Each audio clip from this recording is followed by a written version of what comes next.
Okay. We take the prayer. Master of all worlds, highest power, merciful parent of compassion, in your presence, eternal one, source of strength for us, as you have been for our ancestors, very humbly acknowledge you. What are we? Was our life that you have done such great kindness to us. Therefore, we place our appeals before you, that you may forgive and absolve us of all our faults and failings. That our faults never become barriers between us and you. And may it be your desire to prepare our hearts to feel awe and love for you. May you listen to these words of ours, and may you open our hearts to your Torah. May this our study be a pleasure for your throne of glory. May you shower down upon us the light of our soul's ways by which we can find ourselves. May the sparks of your holy servants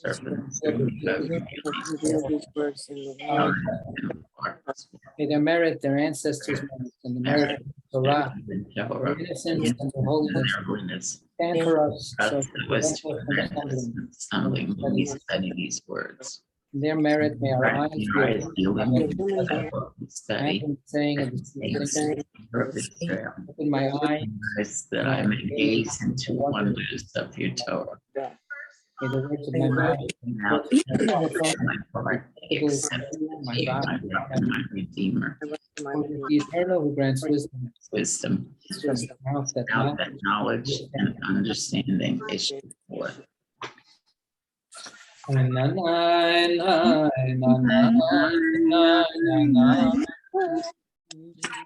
Oh, no, no, no. Oh, no, no, no. No, no, no, no, no. Oh, no, no, no.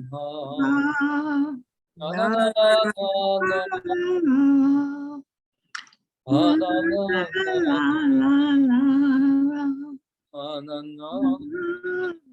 No, no, no. Oh, no, no, no, no, no, no.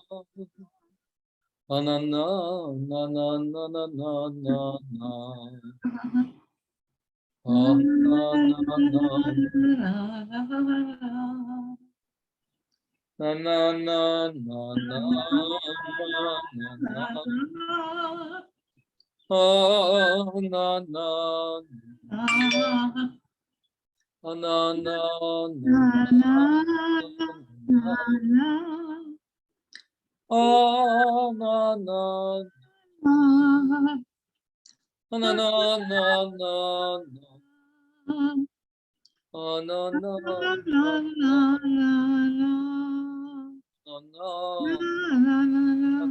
no, no. Oh, no, no, no, no, no, no.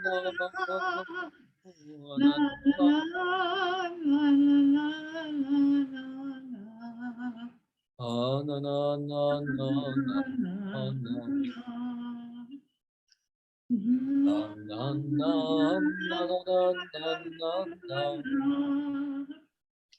Oh, no, no, no, no.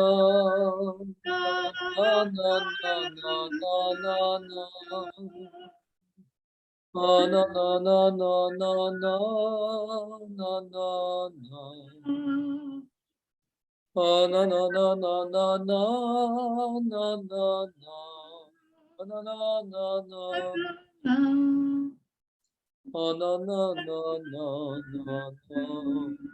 Oh, no, no.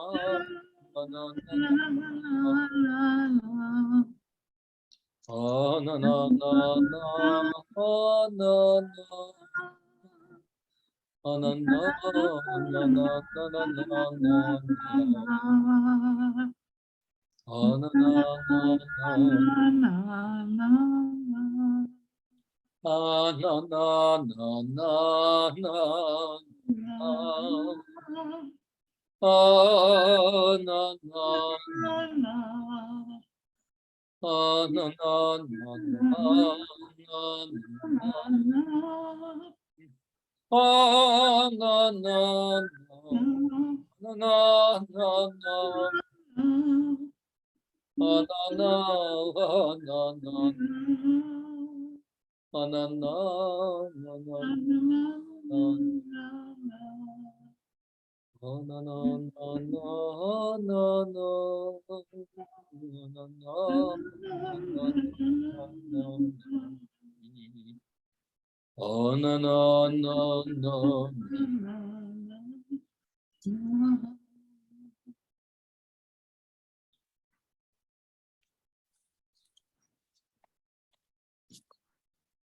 We're on page 420, 420. And we are looking at the episode of Jacob and his extended family, his wives, his children, his maidservants, all of his flocks. They're all escaping from Laban. And as everything is getting ready, Rachel goes and steals his little household idols. And we began this last time, and we had the first part of this discussion, Rabbi Chia, Rabbi Yossi, Rabbi Yehuda, talking about what exactly is involved with these trafim, as they're called. These household idols. What is it? So it's linked up, according to the Zohar, to the notion of magic and sorcery. And we talked a little bit about how difficult it is to separate religion and magic and sorcery. What people's feelings are, what people's concepts are, what people's approaches are to dealing with the spiritual world. Everything is complicated and very hard to separate out. This is legitimate religious activity. This is magical superstition and no good. All humanity participated in all of these realms. To the extent that the Torah tried to take a stand, it pretty much tries to oppose sorcery and magic. I mean, it basically says kill any witch or magician, and don't resort to their services. But just because the Torah says not to do it doesn't mean that it doesn't happen. The famous story of the witch of Endor with Saul is a particularly important example and a very painful, tragic example, and that's part of the story. The Torah is not impressed that sorcery is good for people. Jewish tradition is split about whether there's any effectiveness or that actually touches on anything real. The Zohar believes that it does touch on something real. Maimonides was completely convinced that it was a bunch of hooey, and that's what was so objectionable about it, is that here we are created in God's image. We have reason. We have the gift of being exposed to God, and we go off into narishkeit. So it's terrible for him that we could possibly make such a stupid mistake. And that was almost like the greatest sin for Rambam is stupidity. There's something evil about being stupid.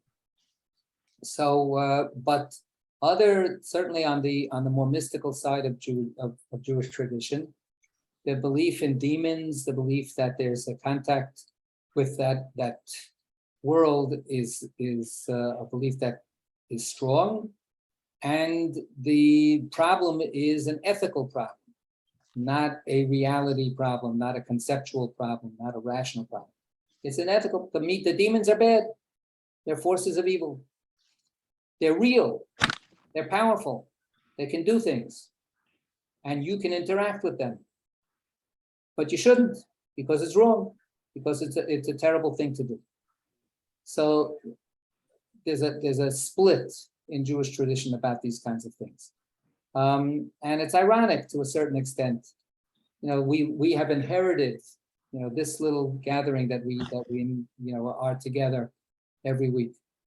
So we're part of a trend, obviously. There's much more interest in the Zohar. There's much more interest in mysticism and all that kind of stuff now. But we still are the heirs of an enlightenment tradition, of a rational tradition. So there's a certain kind of irony to me in the fact that it's an ethical dimension that is being fought for by the superstitious, gullible mystics, and for the rationalists, it's actually kind of an amoral argument about what's so bad about sorcery.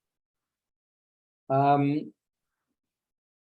right, so Lavan is identified here as somebody who is a very, very adept magician, and this is what he used his trafim for. And we have this distinction, which is not so clear, made by magic, made by witchcraft. The only thing to say is that later on in the commentaries, witchcraft is taken seriously as the craft of witches. And witches are identified mostly as women. So magic becomes identified in the commentaries as male magic and witchcraft as female magic. What's the difference in terms of that? Also not so clear. Are they going after the male demons, or are they going after the female demons? And so I don't have any real clarity to put on that. With Rabbi Yehuda, we get into another thing. Rabbi Yehuda says it's not so much about that there are magical forces, there are these demonic forces out there, but they're made only at precise times. This is the last paragraph that we started with. So let's start there again. So I don't know if we have somebody to read for us. We do. All right. Good. I felt bad because it looked like you were actually having a little rest there. So, but okay, you're back on. So middle of 420, Rabbi Yehuda said they were made. Oh, Rabbi Yehuda, okay. Rabbi Yehuda said they were made only at precise times.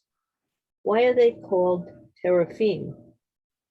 Because one strikes and then arpe withdraws. The hand as is. Withdraws the hand, right? One strikes with the hand and then one withdraws the hand. Now, heref, withdraw your hand. When a craftsman fashions them, an expert in moments and hours oversees him, saying, now withdraw, now fashion. You won't find another craft from which one withdraws like this. Okay, so he says that the word trafim comes from the word heref, which means lay off, get away, withdraw. The verse that is used here is that it says, withdraw your hand, heref yadcha. This is God telling the destroyer to stop destroying the Jewish people. This is in the time of King David. After King David did a census that he didn't do properly, God brings a plague on the Jewish people. And then David prays that it should stop, and that God should say to the destroyer, heref yadcha, withdraw your hand. So that the word trafim is linked here by Rabbi Yehuda with that meaning. It's interesting to me that this heref we also have much earlier than the story with David. And that's when Moshe tells the story of the golden calf in Devarim, not in the original, record when it's actually happening, but when he recalls it, he uses a language which in the original story is said. I mean, the idea is the same, God is up on Mount Sinai with Moshe. God sees that the children of Israel have worshipped the golden calf. And God says to Moses, leave me alone, I'm going to go and destroy them. So the way that Moshe says it in Deuteronomy is that God says, Heref mimeni v'ashmidei, right? Get off me, leave me alone, and I will destroy them. And the Midrash then goes and says, this shocking sentence teaches us that God had raised God's hand, so to speak, and Moshe was holding back God from smiting, and God was saying, let go of my hand, let go of my hand. And God was trying to destroy the Jewish people, and Moshe was grabbing God's raised arm for dear life, literally. And that God couldn't shake Moshe off. So that's the heref there. But that's not the example that the Zohar is using here, because the Zohar wants to use one having to do with a demon. But back to the same thing I said before, obviously it works in more than one realm. So what's going on here? Rabbi Yehuda says the problem is, how is it that the demons actually can do anything? And the answer is, there are, like Leonard Cohen would say, there are cracks in the world. There are these weak spots in time, and those weak spots can be exploited for evil. There's times where there's a kind of a God's guardedness is relaxed, and then if you know how to divine, to figure out when that moment is, you grab it and you can take advantage of it. This is how many midrashim and commentators understand what was going on with Bilam. When Balak tried to get Bilam to curse the Jewish people, Bilam goes from here, he goes to there, and there are certain places Bilam felt might be advantageous for him to use in order to call down curses.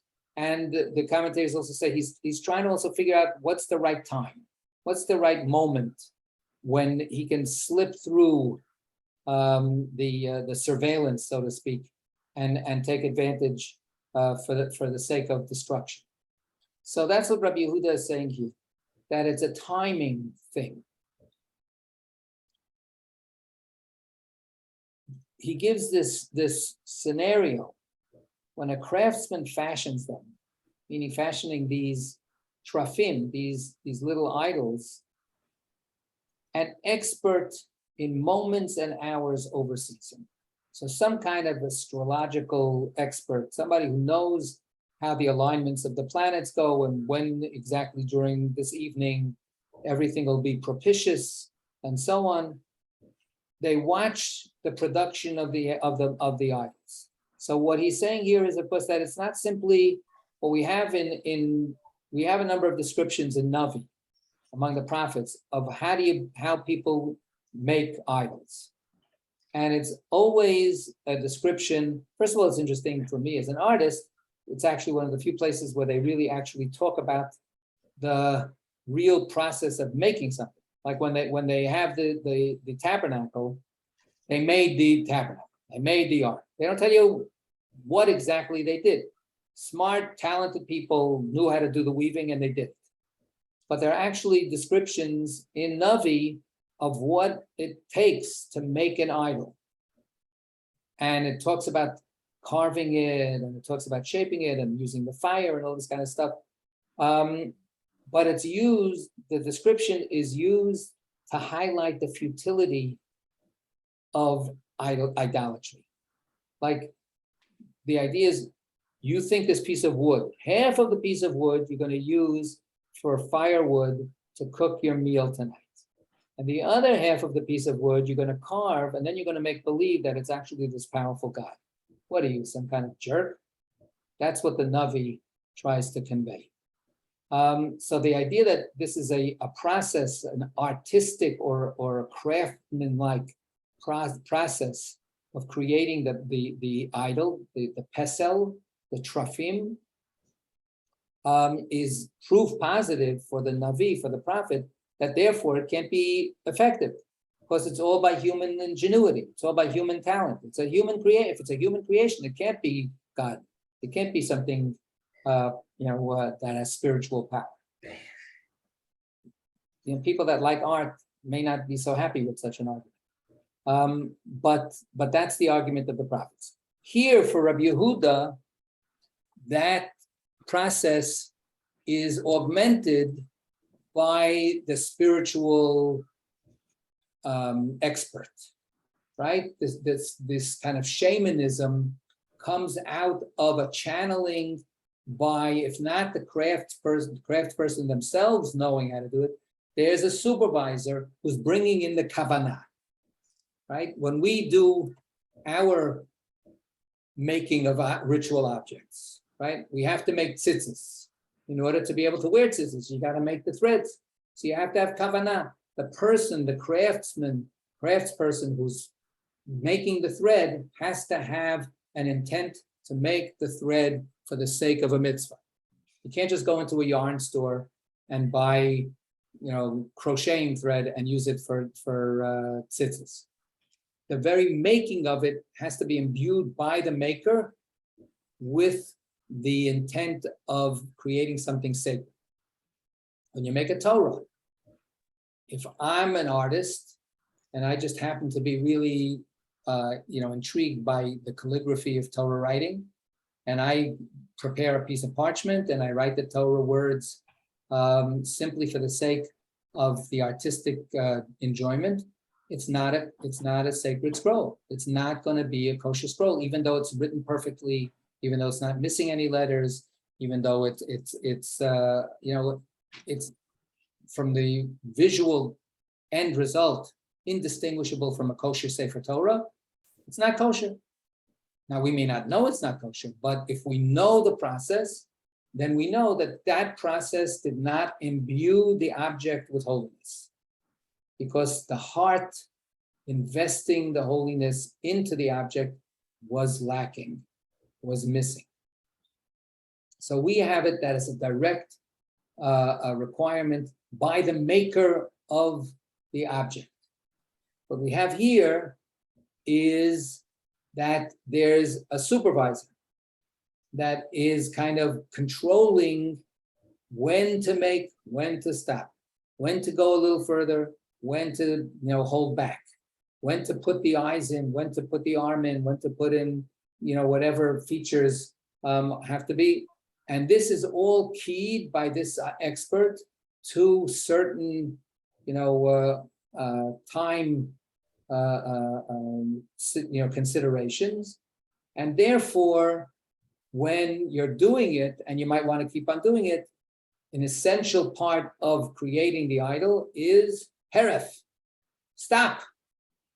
Don't go any further. This is not the propitious moment for the next part. The extras section that you have to put for this idol, the halo, whatever it is, you can't put it on yet. You have to wait another 13 minutes until Saturn moves over a little bit or whatever it is. So that's how Rabbi Yehuda sees the meaning of the idol in its name. Now withdraw, now fashion. And then he makes this claim, which is something to ponder a little bit. You won't find another craft from which one withdraws like this. What is that? Does that make sense to anybody? Does anybody want to try to explain that a little bit more? No other craft will you have this element of so important about withdrawing.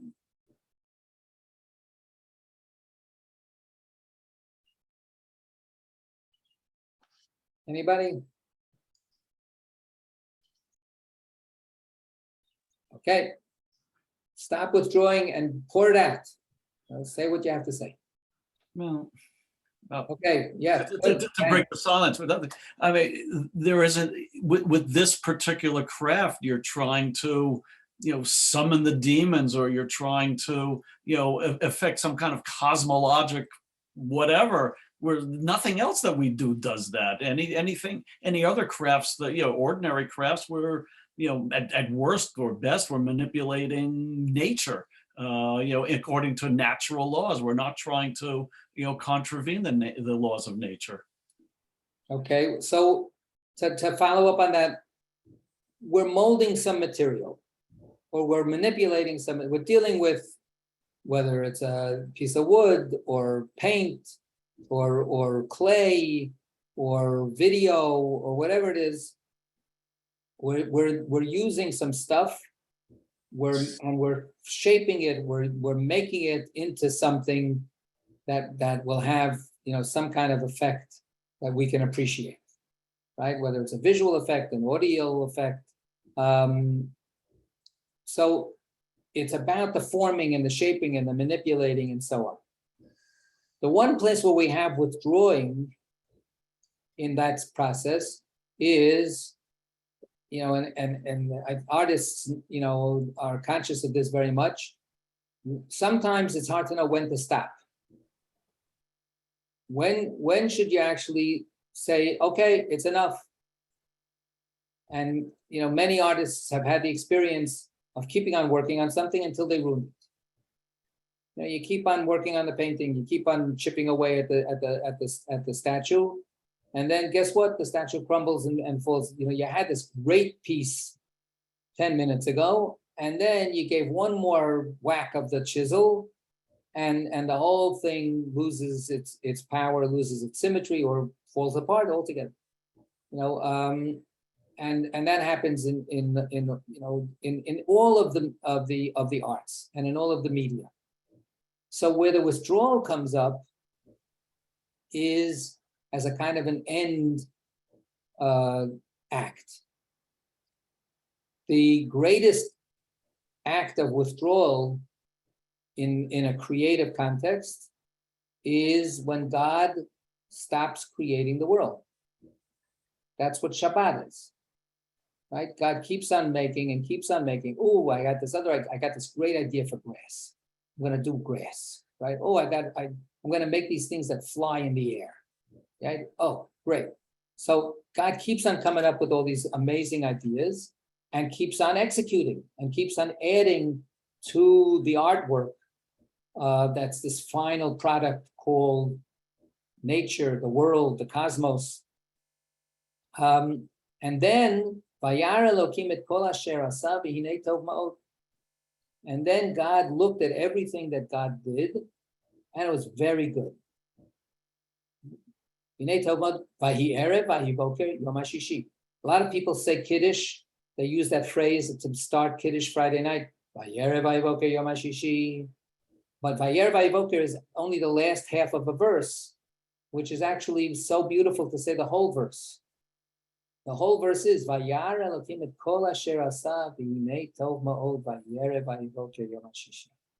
And God looked around and saw everything that God had done. It was so good. And then the sun set, and then the sixth day was over, and it was all really so well executed. And then God says, enough. Guess what? I'm not gonna touch this. I'm not gonna do another creative act. Right? And what God creates is rest. God creates the concept of rest within the context of an activity. So there, the withdrawal is the capstone of the activity. Here, the withdrawal is an element within the activity. Right? The withdrawal is, now wait, okay, now go. Now wait for the right, okay, now do this part. Right? So where the conviction is that you have to let time put its own energy, or the energy that will only exist at a particular moment. You have to wait for that energy in order for that energy to then come in and descend and infuse your work with its power. It doesn't come from you. It doesn't come from your heart. It doesn't come from God. It comes from that particular random moment that some very, well-trained magician will be able to key to. So, I don't know. That's something of what's going on here, and that's why they're called truffing. Okay, so let's continue. 420, last paragraph. They speak constantly, offering evil counsel to one's soul. Rachel feared they would offer advice on how to harm Jacob. So to disgrace idolatry, she placed them underneath her and they could not speak, since whenever they are about to speak, the space in front of them is swept and sprinkled. And now, what is written? She sat on them. They were male and female, and many rituals were performed for them before they would speak. So Laban delayed for 3 days, being unaware that Jacob had fled. As is written, on the 3rd day, Laban was told that Jacob had fled. Okay, so the Zohar understands that these trafim are like oracles. They're speaking idols, but there has to be a whole elaborate ritual that's engaged in by the worshiper in order to then elicit from the mute object the speaking. Right? And oracles are, of course, something that was, all over the place, in so many different cultures. Somehow or other, a voice comes out of this fetish or this statue or somebody who's in a trance, the miracle of the speech coming out. And they speak constantly. That's their job. These trafim, once they're created, they're meant to be communicators of the future, communicators of when to do what, and so on. So Rachel is afraid of them. So she takes them seriously. And she says, and the Zohar says, she feared they would offer advice on how to harm Jacob. That once Lavan would know that Jacob had run away, he would go to his idols and he would go toil, boil, and trouble and whatever, boil, right? And he said, tell me, what should I do to harm, this terrible son-in-law of mine? And they would tell him. And if he did it, it would hurt Jacob. So the Zohar is buying into this. This is not ironic, and this is not some kind of, oh, poor Rachel, she was superstitious, she believed this. The Zohar accepts this as a reality as well. So how does Rachel thwart this? So the first thing is she steals them. Right? She steals them away from her father, and that buys Jacob time. Right? So Lavan doesn't find out that Jacob has run away for 3 whole days. Had Lavan had his trafim, so we assume he would go to his trafim every day to find out what's what and how he should deal with the next day. And the trafim would go, oh, Jacob has just run away, etc. And Jacob wouldn't stand a chance because Lavan would just go right after him. So, and Jacob is burdened by his family and children and all of these animals. And Lavan would just take his posse and get him. So first of all, she steals the trafim so that Lavan doesn't get a whiff of what Jacob is up to. Second of all, but Lavan eventually will catch up, and he does. And he starts looking for his trafim. And they're in Rachel's tent. So how is Rachel going to prevent Lavan from being able to talk to his trafim? So when we usually read the story, it's simply a question about finding them or not. Right? Rachel is hiding them so that Lavan won't find them. For the Zohar, it's more than that. It's, he comes into the tent. If he could see the trafim, it's not just he would find them and take them back. They would then give him advice about how to talk, how to act vis-a-vis Jacob. So what does she do? How does she stop the trafim from talking? She sits on him. Why does that stop him?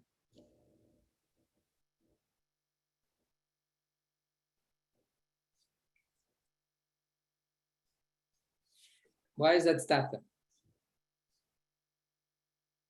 Stifles them. What? She stifles them. It stifles them. So sort of like smothers them, right? So maybe she could have just put the pillows on them and she wouldn't have had to sit on them. Well, they can't, by not being found, they can't, whatever rituals have to be done before the Teraphim will speak, those rituals can't be done. I would think that it goes much further than that. I think this is simply her tuchas, her private parts are being stuffed in, on top of the Teraphim, and they cannot be free of that,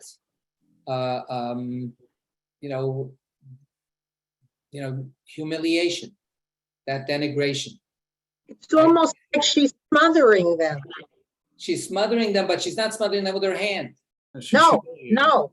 She's Not at all. smothering them with her body, with the part of her body which is icky, right? Impurity. Well, it evacuates, so really. It she's, evacuates, and it's also her private parts. Right, And the women's private parts are not something that men feel comfortable with. Right. So this is a disgusting kind of situation. She is defiling them, yeah, and by defiling them, she deprives them of their power, because all of their power comes from the fact that people invest them with the power. right, they imbue them. And what she's saying is, are you kidding? I sit on you. And as you say, I evacuate on you. Yeah, because it's much more than I sit on you. There's this whole, as you Right. say, defilement. And then what does she even say? She makes them filthy. And what does she say to her father? Why can't she get up? Oh. Because she has She's a having a period. period. She says that she has her period. Oh. Now she's lying. She's not having her period. No. We know that because she's pregnant. Right. But to her father, she says that, and whether he knows that the Teraphim are under her or not, she knows that they're under her. So she gets this great satisfaction of telling her father, who only knows half the story, telling her father, you know what I'm doing now while I'm sitting on your Teraphim? I'm bloodying them with my impure blood. So take that. That's what I think of your Teraphim. So there's a lot of aggression here, a lot of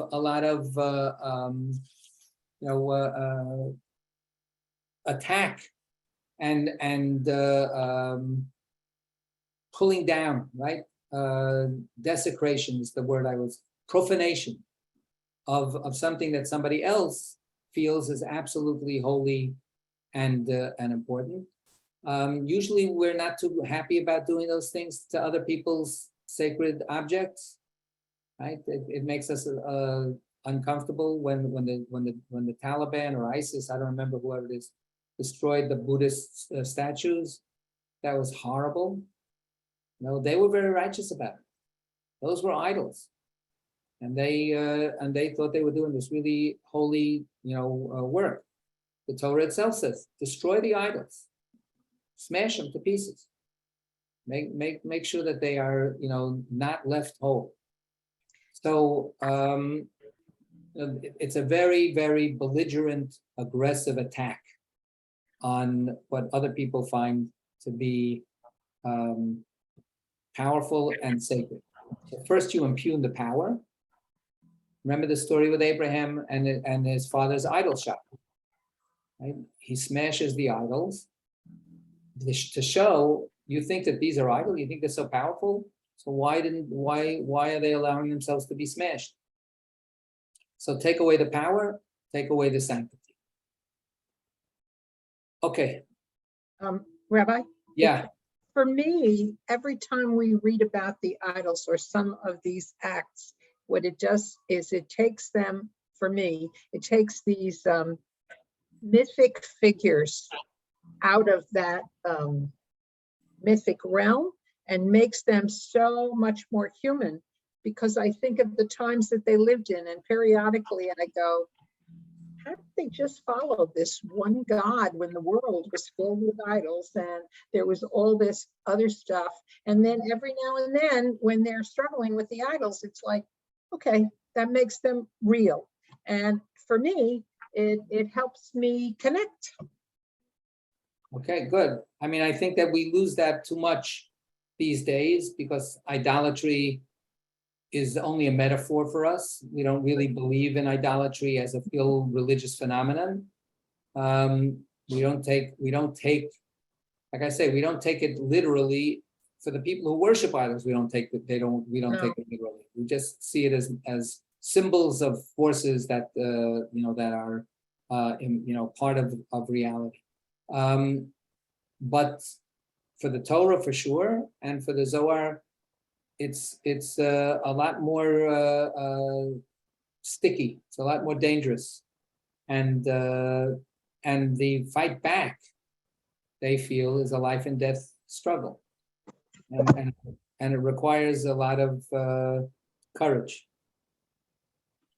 But of course, the unfortunate thing is that the Taliban think the same thing. They think that they have the courage, and that they're resisting all of the corruption and evil that's threatening the world. Yeah. Okay, and they are male and female, right? That these are male gods and female gods, and they are brought into relation with each other. There are rituals that are performed in order to get them to speak. None of this now could happen because Rachel thwarted the whole thing. Okay. Now Rabbi Yehuda continued. Rabbi Yehuda continued. He prepared himself in two ways, arming himself with all his sorcery and arming himself with weapons in order to eliminate him from the world, as is written. An Aramean was about to destroy my father. Okay, so this is Arami Ovei David. And this reading, as the note tells us, is the reading that is also understood in the Haggadah. Arami Ovei David is the beginning of the prayer for the first fruits. We just celebrated Shavuot. Shavuot is the holiday of the Bikurim. And every farmer was supposed to come to the temple, bring a basket of their first fruits of their harvest, and then say this prayer. It's the first and only one of two prayers that the Torah tells us to recite. This first prayer starts us with Arami Ovei David, which we usually translate as, my father was a wandering Aramean.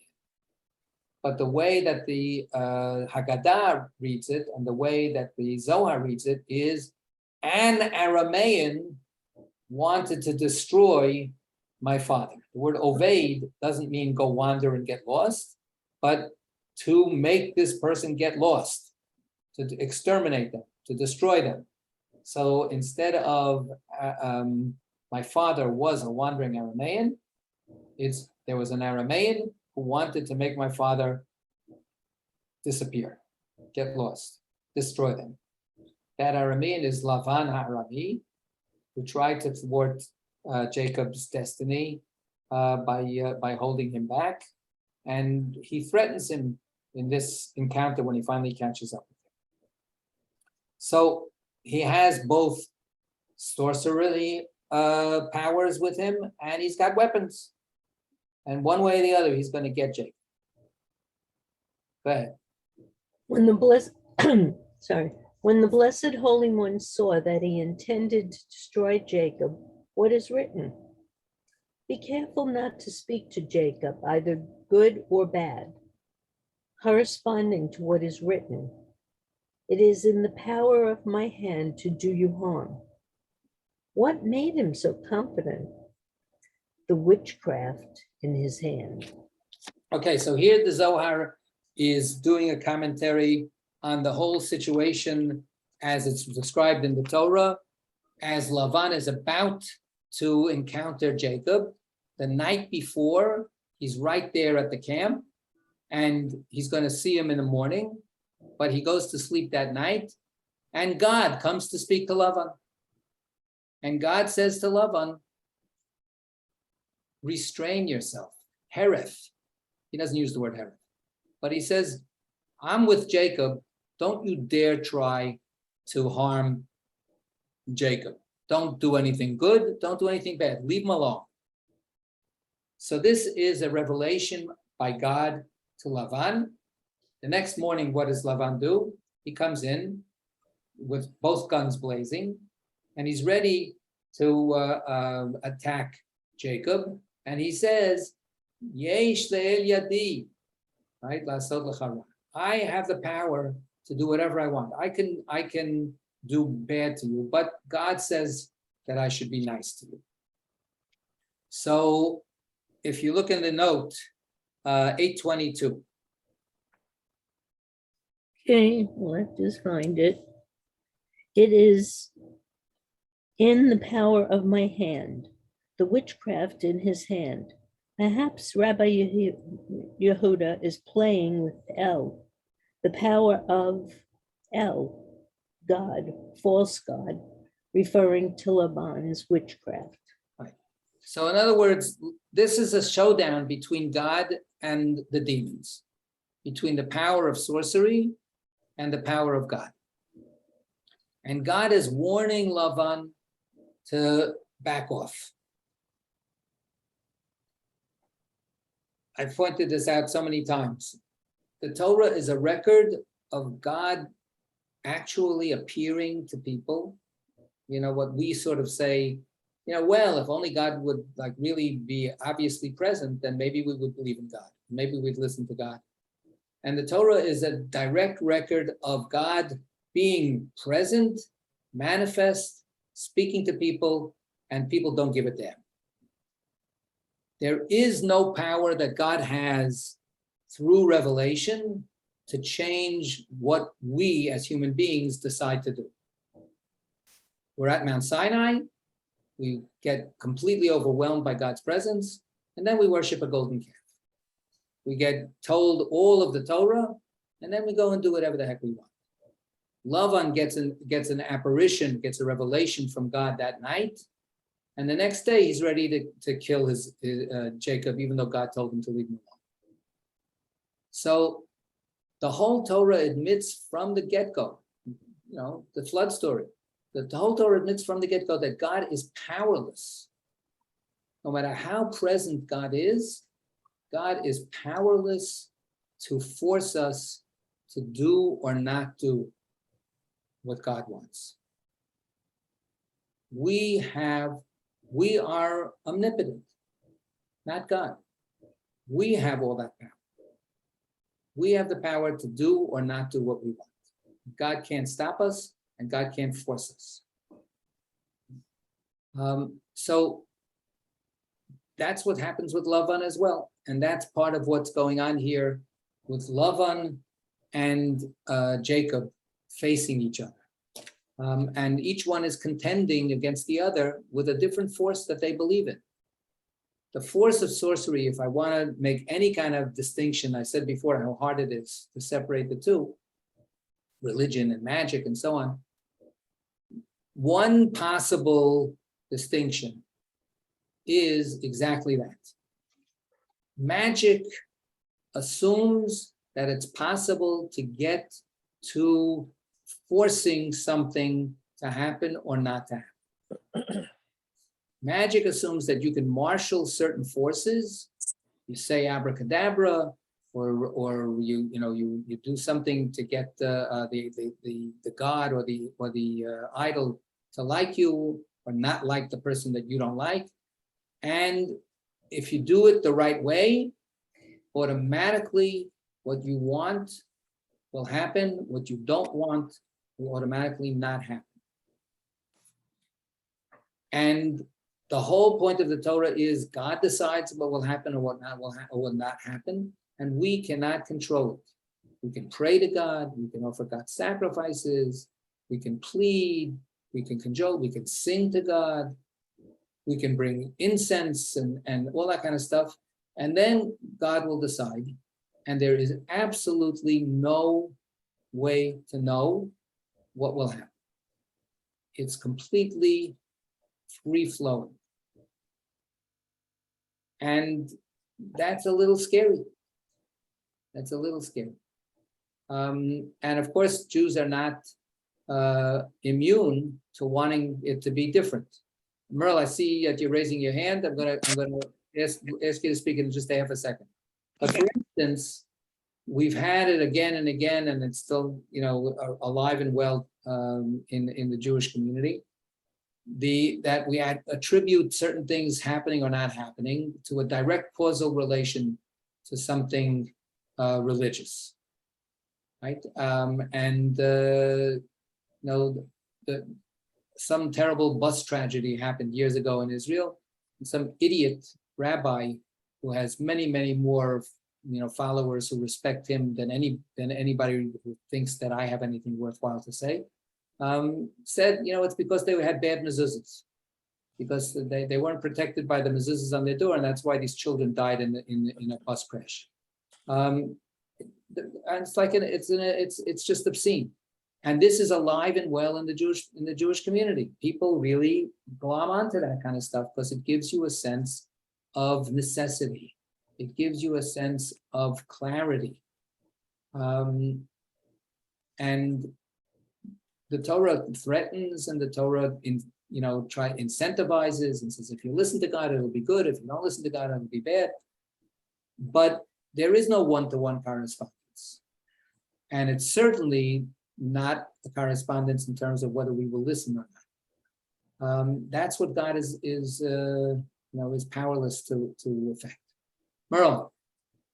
So just to make sure I understand what this conversation was about, God doesn't intercede in what we do.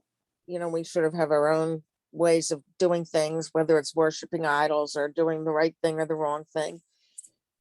So is God's purpose then, after the creation and sort of that early presence there, is God's purpose to be an inspiration and a path or a way of being or living, and Yeah, I think that's a good way. Inspiration, but not can't force anything. Right. I think that's a good way to put it. God tries and tries, and analogies have been made in the past. When we're children, our parents do have more control over us, and our parents have more physical control over us. But as we grow to maturity, that control disappears. It doesn't mean that the parents' caring disappears. It doesn't mean that the parents' opinion about whether we're doing something right or wrong disappears.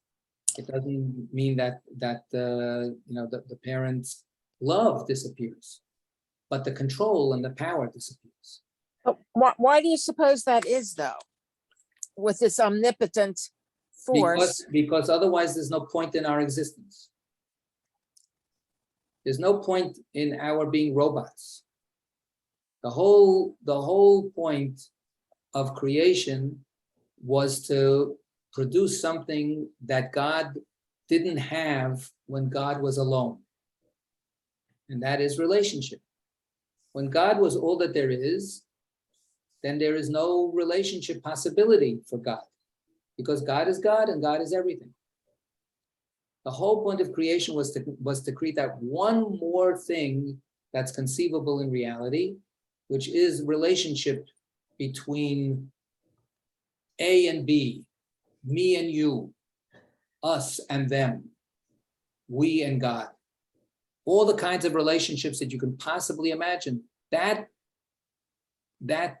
I look at a book, I see a flower, I taste something, I love somebody, I hate somebody else, I try to learn Torah. Everything in the world is about relationships, because everything in the world is about everything. There are a lot of different things, and they're all connected with each other. What is the relationship between A and B and A and Q, and so on?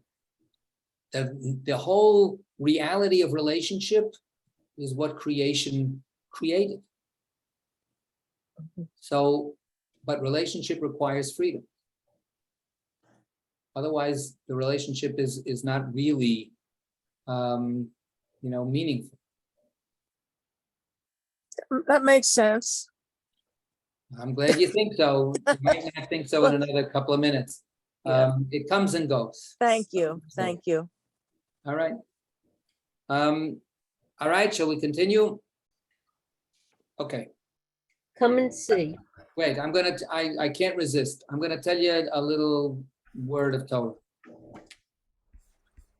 A few weeks ago, it's getting more and more. We read Kedoshim. Maybe I did tell you this already. We read the Parsha Kedoshim. So God says, be holy, because I'm holy.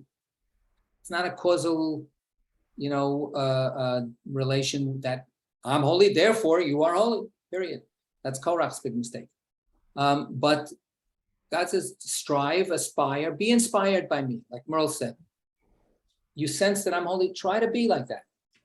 So what's the first example that God gives us of trying to be holy?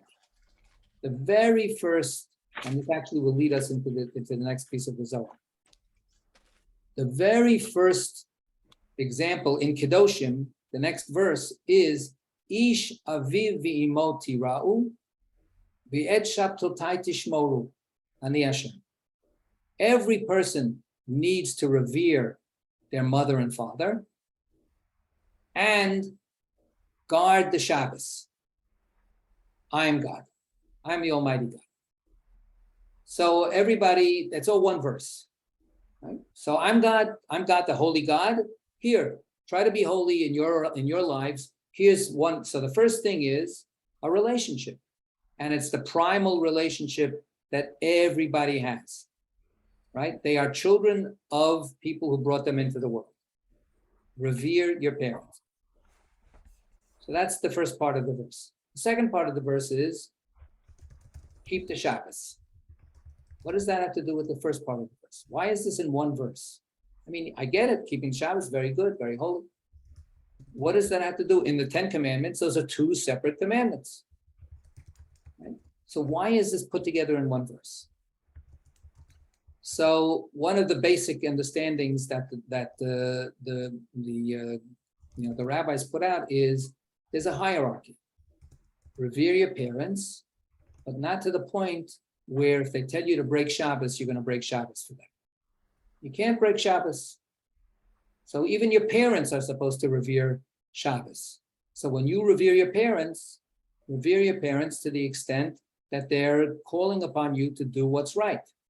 Don't follow what your parents are telling you to do if it's wrong. That's not revering your parents. So that's a general way of understanding. I want to make a different connection. The first part of the verse is talking to the children.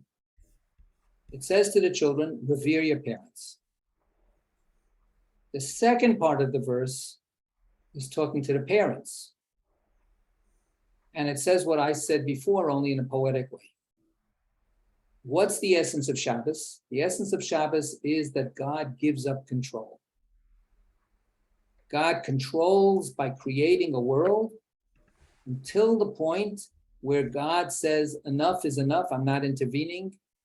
And now I have to be satisfied that the world will go out and be what it will be, Shabbos. So now parents, learn that lesson from God.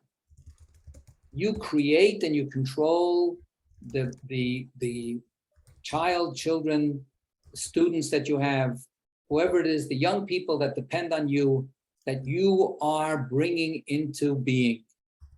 And then there comes a point after 6 days of creation, there comes a point where you have to let go. There comes a point of Shabbos where you have to simply say, okay, I did with my part, and now I have to let them go off and be. So this is the back and forth between the parents and the children and the parents. Okay, so let's see, we have a few more moments. Come and see. Come and see. In a single day, Laban covered the distance that took Jacob 7 days in order to uproot him from the world. First, because he had fled and second, because of those teraphim.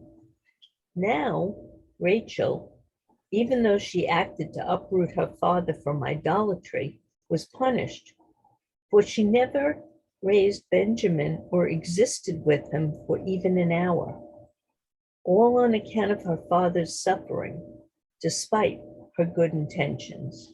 So here the Zohar gives us a punch in the gut. You know, after it sort of goes on in a kind of all right, this is nice. This is a good, nice piece of Zohar. And now it makes certain statements that are very, very tough. So Lavan finds out after 3 days that Jacob has disappeared. So it's very much like with Pharaoh and the Israelites at the Exodus. So 3 days journey, then there's another 3 days journey or 3 days preparation is what they do. If you look at the note, 823, right? Look at 823. Wait, I turned the page, of course. No, never do that. I know. In a single day, Laban covered the distance. Jacob had already 3 days distance from Laban before he fled. So it took a messenger 3 days to reach Laban and inform him, meaning that now they were 6 days distance apart. Laban presumably set out on the following day, and in that one day he covered a distance that would have taken Jacob 7 days. Right. So Jacob had been separated from Laban 3 days distance, then 3 days of traveling. Laban finds out about it. That's 6 days. He starts running after him and he catches up with him right away. So Laban is much faster than Jacob, and he's also motivated. Right? He is going to get this guy back, and he's going to mess with him. And then when he finds out that the Trafim are lost, that's even worse. So he's furious. He's absolutely, enraged. And then the Zohar turns around and talks about Rachel. She stole those Trafim. So we know that she stole those Trafim at least before, the page before, to protect her husband, because she felt that the Trafim would give Lavan some kind of power over her husband, or would at least encourage Lavan to behave badly toward Jacob. Right? So we could even at this point sort of back up a little bit and say, you know what, maybe Rachel didn't even believe in it herself, but she knew that Lavan would. And she knew that Lavan would take those idols as an excuse to authorize his messing with Jacob. Other midrashim say that she took away the idols because she actually had her father's welfare in mind, not just Jacob's welfare in mind, but she wanted to finally wean her father off of the idols. And she wanted her father not to have, maybe if I take, all of that poison that's in the cabinet, out of the cabinet and throw it out, maybe that'll be the breakthrough that'll let Dad finally come to his senses. So that's another way of thinking about what Rachel was trying to do. And the Zohar says, nevertheless, it's her father that she's doing this to. And she's not revering her father. And if she doesn't revere her father, she will be punished. Midah keneged midah, measure for measure, poetic justice. What is the punishment that she suffers? That she is not able to parent her son. That she dies in childbirth. She dies bringing Benjamin into the world, and she has no relationship with Benjamin. In fact, she calls him, she names him, you are the son of my pain, of my suffering. You have brought suffering upon me. What a terrible thing to say about a child.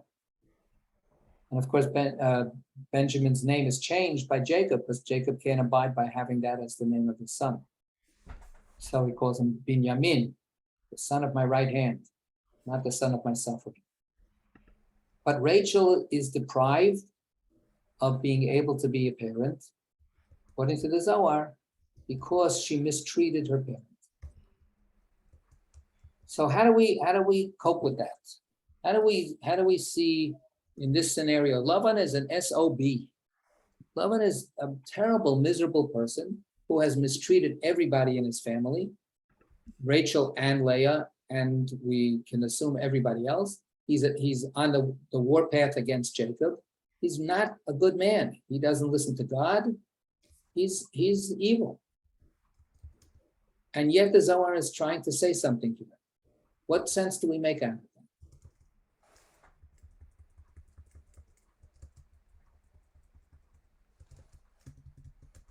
According to the Zohar, what should Rachel have done instead?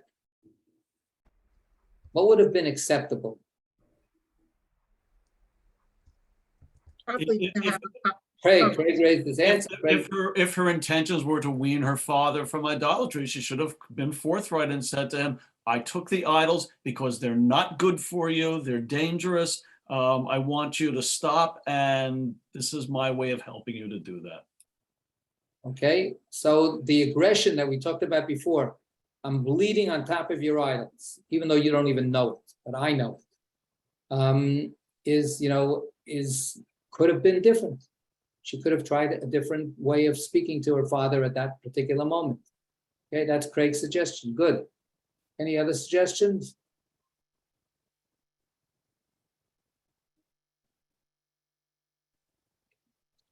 She could have not stolen the idols. She could have not stolen the idols. She could have maybe spoken to her father beforehand, or it's too late. This is the irony of the sorcery thing. There are certain times when speaking will work, and there are certain times when you have to refrain and hold back. And maybe what she basically should have done is just run with her husband and get out of there. Just let it alone. It's not up to you to control it, right? There's a house on fire. Get out of the house. Len. Yeah, she just could have said, my father, he's just making idle threats. Pay it no mind. Oh, you could have refrained from that. All right, Yeshiko. Right. So what the Zohar, though, is definitely saying is that no matter how bad Lavan was, Rachel owes him something. How does that sit with us? Sandra? I think the punishment is too extreme. She pays with her life. And I find that unacceptable. And there are these moments when the retribution doesn't seem to fit the crime, so to speak. And I am so disturbed by this because she acted with good intentions to protect her husband, and maybe she didn't do the right thing, because I'm just thinking, in my world, parents take away drugs from kids, like that's going to stop them from doing drugs.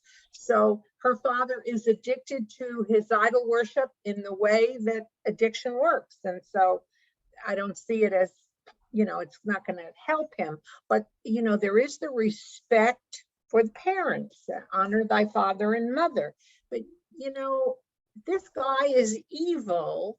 And so you've talked about this. There's got to be some balance somewhere about, I just don't see, this is when I have real trouble with the absolutes.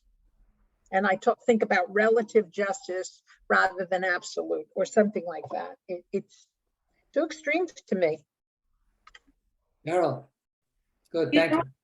It's like you don't get a choice to go against what God tells you to do unless it's God that tells you to go against what God tells you to usually do.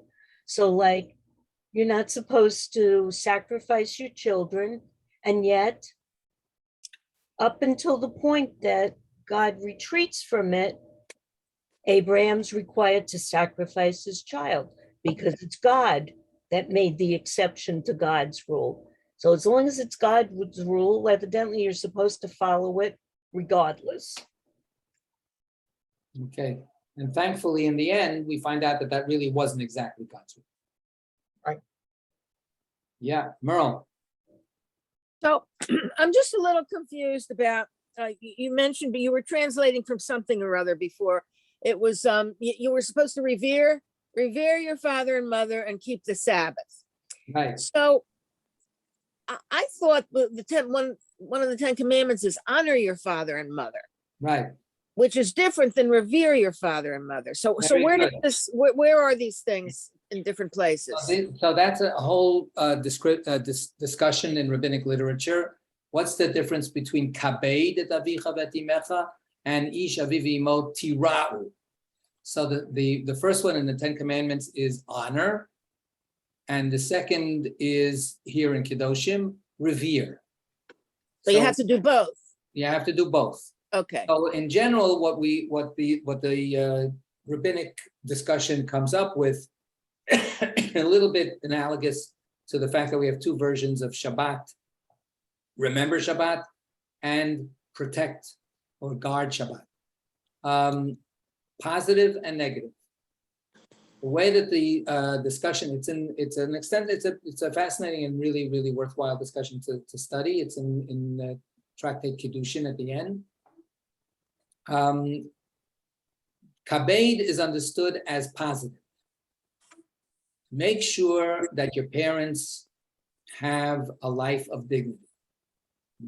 So that means make sure that they're clothed, sheltered, and have food. Take care of them, or make sure that they are taken care of adequately. It doesn't, so if in the Talmudic discussions, if your parent walks into the room, stand up in their honor. Right? If your parent says, "I'm thirsty," go out and bring them a glass of water. So that's cater to their needs. Make sure that they are sustained in dignity. That's the honoring at the minimum. And it's not such a minimum. It's actually pretty hard. Right. The reverence is don't tear your parents down in some way. Don't yell at your parents. Don't disagree with them in public and prove that they're wrong and that they don't know what they're talking about in an argument. So things like that. So those are the two aspects. They're two sides of the coin. To treat them with consideration and not to vent your frustration or your anger or your resentment against them. To a certain extent, for the Zohar, that's a little bit of what Rachel has done. Rachel has attacked her father. Instead of going, just getting out of the way. If you can't deal with it, get out of the way. If your parents tell you violate the Shabbos, you don't yell at them and go, "What kind of terrible people are you?" You just don't do it. So, and in the discussions later on in the commentaries, there are all kinds of discussions about it's necessary to avoid your parents. If your parents are going to be people that are going to abuse you or bring you to the point where you will be inappropriate with them, then get out of that context, get out of that situation. Just as we are supposed to honor our parents are forbidden from putting us into a situation where we would be tempted not to honor them.